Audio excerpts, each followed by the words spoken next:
Ampifaliana trandray tompoko lasy tompoko vavy ny tsidianay tokantranao amin'ny alalan'ity fandaharan'ity manatitra ny arava tompoko lasy tompoko vavy efa manalavitra ny morontsiraka hatrany ilay rivotoza hafa fa amin'ny akapobeany dia mbola izy no mandrafitra ny mety ho toetry ny andro rahampitso ho an'ny tapany atsimo ary ny zone de convergence intertropicale na ZCT ho an'ny tapany avaratra mbola ambony ny onja amin'ny morontsiraka tendrony atsimo noho izany dia tokony tandrina ny mpampiasa ranomasina amin'iny faritra iny.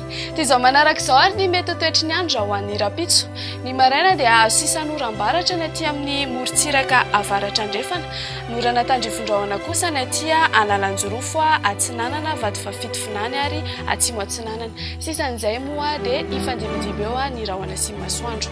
Raha ho any hariva kosa indray dia ifandimby ny rahona sy masoandro ny aty Menabe, Iorombe, Atsimo Atsinanana ary ny faritany Tulear. Norana tandrifon-drahona kosa ny aty Vadifafitofinany ny Atsinanana Morombanisy Automatsiatra. Azorana tandrifon-drahona Araikotrika ny faritra sisa.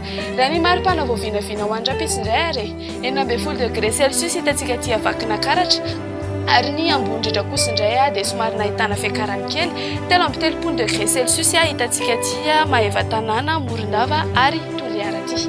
Raha mikasa hivoaka ivelany ireto nosy vitsivitsy ireto ianao dia toy izao ny mety ho toetry ny andro. Andrahoana ny andro any Paris, ho avy ny orana any Milan.